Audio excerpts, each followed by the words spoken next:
रास्ते में डॉक्टर साय ने रामलाल से कहा, घर का ध्यान रखना और भगवान शिव की पूजा में कोई कमी न आने देना। मालिक, आप इसकी बिल्कुल चिंता न करें, रामलाल ने उत्तर दिया। डॉक्टर साय उज्जैन से भोपाल पहुंच गए। वहां से मुंबई सीएसटी के लिए उनकी ट्रेन थी। मुंबई सीएसटी उतरने के बाद कुछ देर उन्होंने सोचा कि अब कहाँ आया जाए। उन्होंने कुछ देर सोचने के बाद निर्णय लिया कि किसी शिव मंदिर के लिए प्रस्थान करना चाहिए, क्योंकि न भक्त भगवान से दूर रह सकता है और न ही भगवान भक्त से दूर रह सकते हैं। कोलावा के ही एक शिव मंदिर में डॉक्टर साय का जाना नियति को मंजूर था। डॉक्टर साय कोलावा के शिव मंदिर पहुंच चुके थे। मंदिर का परिसर बड़ा ही वहाँ एक पंडित रहते थे, पंडित रामकृष्ण, जो काफ़ी बुजुर्ग हो चुके थे। उनके साथ एक सह पंडित पुष्पेंद्र था। पुष्पेंद्र अभी नया था। पूजा में उसकी तन्यता उतनी नहीं थी। पंडित रामकृष्ण गांव से उसे इसलिए लाए थे ताकि उसे पूरी तरह से तैयार कर वेद और पुराणों का ज्ञान देकर इस मंदिर का पदभार दे दें। लेकिन पुष्पेंद्र को इस सब में कोई रुचि नहीं थी। वह 19 बरस का नवयुवक था। मंदिर के काफ़ी काम जैसे साफ सफाई, दीप प्रज्वल, पुष्प लाना, प्रसाद इत्यादि का सारे कार्य को रुचिपूर्वक करता था, लेकिन पूजा में उसका ध्यान नहीं रहता था। डॉक्टर साय इस शिव मंदिर में पहुंच गए और मंदिर के परिसर में एक बेंच पर बैठ गए। वह इस मंदिर का आकर्षण देखकर मंत्रमुग्ध रह गए थे। शिव मंदिर चारों तरफ से दीवारों से घिरा हुआ था। परिसर में पुष्पों के कई वृक्ष और पौधे थे। सुगंधित फूलों की खुशबू आ रही थी। बेलपत्री और कनेर के भी वृक्ष थे, जो भगवान शिव को अत्यंत प्रिय हैं। मंदिर का आकर्षण देखते ही बनता था। तभी पंडित रामकृष्ण की नज़र डॉक्टर साय पर पड़ी। उन्होंने एक दूसरे को अपना परिचय दिया। फिर पंडित रामकृष्ण ने उनको जलपान इत्यादि करवाया। डॉक्टर साय ने उनसे 2-3 दिन के लिए मंदिर परिसर में ठहरने की अनुमति मांगी। पंडित रामकृष्ण उनसे बातचीत कर मंत्रमुग्ध हो गए थे। उन्होंने अनुमति दे दी। स्नान और जलपान करके डॉक्टर साय अपने कमरे में विश्राम करने चले गए। फिर शाम को मंदिर की आरती में शामिल हुए। उनको ऐसा महसूस होने लगा कि उन्होंने अब यहीं रहना चाहिए और भगवान शिव की उपासना करनी चाहिए। शाम की पूजा एवं आरती खत्म होने के बाद अपने कमरे में जाने से पहले उन्होंने पंडित रामकृष्ण से कहा, कल सवेरे की पूजा एवं आरती मैं करना चाहता हूँ। पंडित रामकृष्ण, क्यों नहीं, आपको यह नेक कार्य करने की अनुमति है। मैं भी इस मंदिर में ऐसे ही पंडित को ढूंढ रहा था जो भली भांति इस मंदिर की देख रेख कर सके। अगले दिन डॉक्टर साय सुबह 5 बजे ही उठ गए। पानी में से मंदिर की साफ सफाई की। तब तक पुष्पेंद्र भी उठ गया। वह स्नान करने के बाद बेलपत्री एवं फूल तोड़कर ले आया और डॉक्टर साय की सहायता करने लगा। इसके बाद पंडित रामकृष्ण भी उठ गए और तैयार होकर पूजा में शामिल हुए। मंदिर में भक्तों का आगमन शुरू हो गया। इस तरह से 3 दिन बीत चुके थे। डॉक्टर साय पूरे तन मन से शिव जी की पूजा अर्चना किया करते थे। कई मंत्रों का जाप किया करते थे। कई बार वो शिव पुराण की शिव लीलाओं के बारे में भक्तों को बताया करते थे। एक दिन डॉक्टर साय ने पंडित रामकृष्ण से जाने की अनुमति मांगी, लेकिन पंडित रामकृष्ण ने उनको जाने की अनुमति नहीं दी और उनसे विनम्र निवेदन किया, आप भी इसी मंदिर को संभालो। आप यहाँ जब तक रहना चाहें रह सकते हैं। साथ ही बालक पुष्पेंद्र को इस काबिल बना दीजिए कि वह इस मंदिर की पूजा अर्चना भली प्रकाश कर सके। डॉक्टर साय ने उनकी बात मान ली। डॉक्टर साय ने विचार रखा था कि भक्त से दूध चढ़ाते हैं, वो दूध जल के साथ एक ही निकास से बाहर निकल जाता है और अनुपयोगी हो जाता है। उन्होंने पंडित रामकृष्ण से इस बात में बातचीत की और कहा कि दूध निकलने के लिए अलग से निकासी की जाए ताकि उसको संग्रहित कर खीर बनाई जा सके। पंडित रामकृष्ण इस सुझाव से सहमत हो गए। डॉक्टर साय यह बंदोबस्त उसी तरह करना चाहते थे जैसे उनके घर में उपस्थित शिव मंदिर में था। अगले दिन उन्होंने शिव मंदिर में सिविल इंजीनियर को बुलाया और बताया कि पानी और दूध की अलग अलग निकासी चाहिए। इंजीनियर ने चेक करके कहा, हो जाएगा, इस बार 4 दिन चाहिए। रविवार को 4 दिन पूरे हो गए और अलग निकासी बनकर तैयार हो गई। उसी दिन डॉक्टर साय ने खीर बनाने का आवश्यक सामान का बंदोबस्त कर लिया। सोमवार को शिव जी की व्रत रूप से पूजा हुई और जो भी दूध चढ़ाया गया वो अलग पात्र में संग्रहित हो गया। दिन के 10 बजे तक पात्र में काफ़ी दूध इकट्ठा हो गया और उसके 1 घंटे बाद डॉक्टर साहब ने पुष्पेंद्र के साथ मिलकर खीर तैयार कर ली। सबसे पहले भगवान शिव को भोग लगाया गया। उसके बाद शाम तक जो भी भक्तगण आए उनको खीर का प्रसाद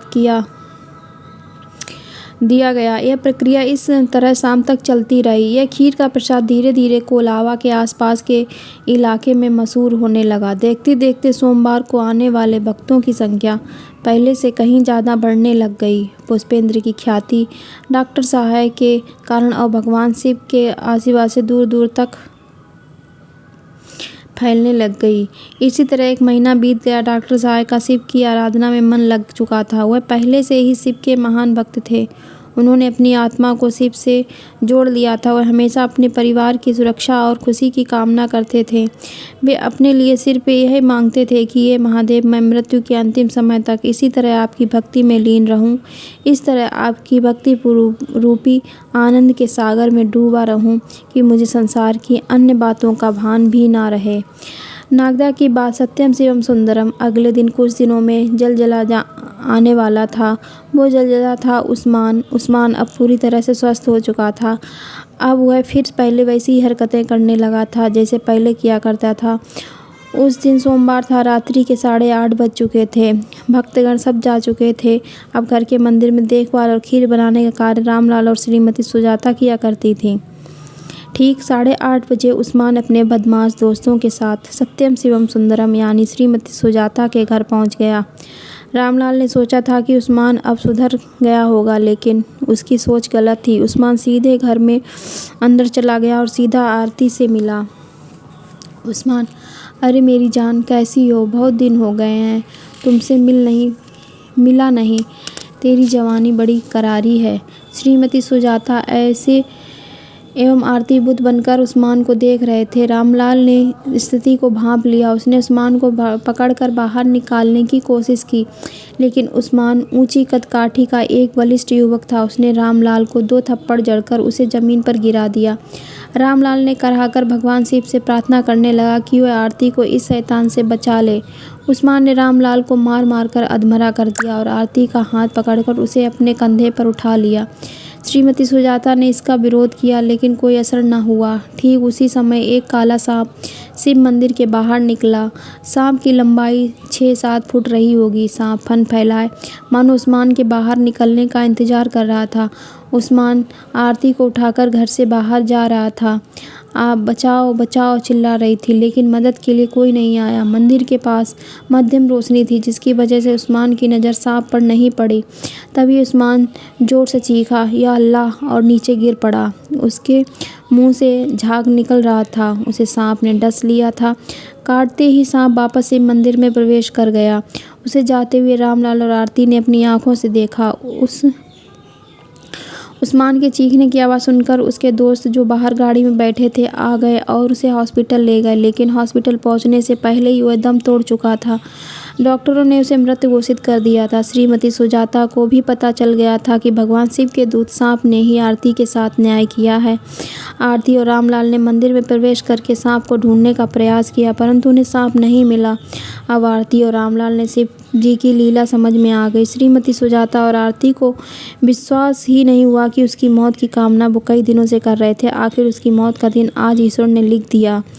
इसी घटना के बाद आरती का हृदय परिवर्तन हो गया। अगले दिन से वह शिव जी की पूजा अर्चना, अभिषेक आदि स्वयं अपने हाथों से करने लगी। अब शिव पुराण का अध्ययन करना शुरू कर दिया था। अब वह महसूस करने लगी थी कि वह भगवान शिव के नज़दीक आती जा रही। इसी दौरान उसे उज्जैन के महाकाल मंदिर से संबंधित एक ऐसी समिति से जुड़ने का प्रस्ताव मिला जो एक शहर से दूसरे शहर जाकर विष्णु पुराण की कथा सुनाती थी। आरती ने अपने माँ से इस समिति में शामिल होने की अनुमति मांगी। माता सुजाता ने इस बात के लिए साफ इनकार कर दिया। आरती ने उनसे कहा, मुझे पिताजी की बहुत याद आती है। मैं अकेले पापा को ढूंढने हर शहर तो नहीं घूम सकती, लेकिन इस समिति के माध्यम से उन्हें भारत के भिन्न शहरों में ढूंढने का प्रयास कर सकती हूँ। यह तर्क सुनकर माता सुजाता ने आरती को इस समिति से जुड़ने की आज्ञा दे दी। महाकालेश्वर मंदिर भारत के 12 ज्योतिर्लिंगों में से एक है। यह मध्य प्रदेश के उज्जैन में स्थित है।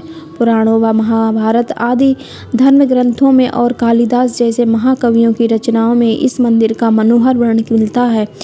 स्वयंभू, भव्य और दक्षिणमुखी होने के कारण महाकालेश्वर महादेव की महत्ता अत्यंत पुण्यदायी है। इसे दर्शन मात्र से ही मोक्ष प्राप्त हो जाता है। आरती 1 महीने तक समिति के साथ उज्जैन में ही रही। अब वह साध्वी बन चुकी थी और शिव पुराण का निरंतर अध्ययन कर रही थी। उसे शिव की महिमा का गुणगान करने में अत्यंत आनंद ही अनुभूति होती थी। भोपाल शहर में आज साध्वी आरती के लिए शिव पुराण कथा कहने का प्रथम दिन था। उसने पीले वस्त्र धारण कर रखे थे, गले में रुद्राक्ष की माला थी और मस्तक पर त्रिपुण सुशोभित हो रहा था। उसके चेहरे पर सूर्य सा तेज था। साध्वी, हर हर महादेव बोलो प्रेम से, हर हर महादेव।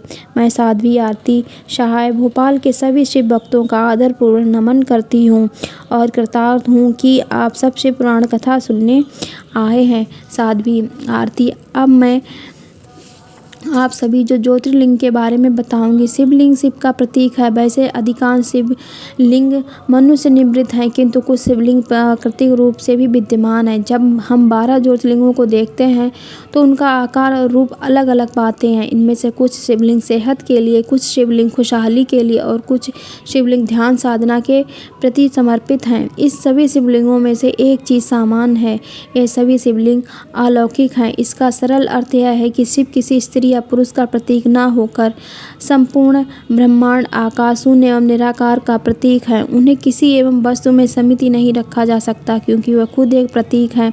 अगर आप वैज्ञानिकों के द्वारा ब्रह्मांड की ली गई तस्वीर देखते हैं तो हमारा ब्रह्मांड भी शिवलिंग से मिलता जुलता प्रतीत होता है। स्कंद पुराण के अनुसार आकाश स्वयं एक लिंग है और शिवलिंग समस्त ब्रह्मांड की धुरी है। शिवलिंग अनंत है। भक्तों, इस ब्रह्मांड में असल में 2 ही चीज़ें हैं जो वास्तविक है। एक है ऊर्जा और दूसरा है पदार्थ। मानव शरीर पदार्थ से निर्मित है और आत्मा ऊर्जा से। इसी प्रकार शिव पदार्थ और शक्ति ऊर्जा है। दोनों मिलकर शिवलिंग बनाते हैं। वास्तव में शिवलिंग हमारे ब्रह्मांड की आकृति है। शिवलिंग महादेव एवं पार्वती का आदि एवं अनादि रूप है। यह पुरुष और प्रकृति की समानता का प्रतीक है। यह शिव का प्रतीक है। इसे समझने के लिए मैं एक वास्तविक घटना का वर्णन करती हूँ। जैसा कि आप जानते हैं, ब्रह्मा जी सृष्टि के रचयिता हैं। भगवान विष्णु जी पालनहार इस सृष्टि को असंतुलित करते हैं। भगवान शिव, एक बार की बात है, ब्रह्मा जी और विष्णु जी के बीच लड़ाई हो गई। लड़ाई इस प्रकार को लेकर हुई कि दोनों में सर्वशक्तिमान कौन है, बस बहस बढ़ती गई।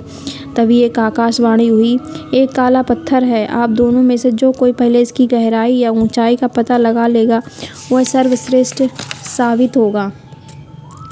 इतना सुनते ही ब्रह्मा जी उस काले पत्थर की ऊंचाई नापने चले गए और विष्णु जी उसकी गहराई नापने चले गए, परंतु ना तो ब्रह्मा जी को उसकी ऊंचाई मिली और ना ही विष्णु जी को उसकी गहराई मिली। पुनः आकाशवाणी हुई, आप दोनों ही सर्वशक्तिमान हैं। और उस काले पत्थर से शिव जी निकल कर आए। इसी काले पत्थर को हम शिवलिंग के नाम से जानते हैं।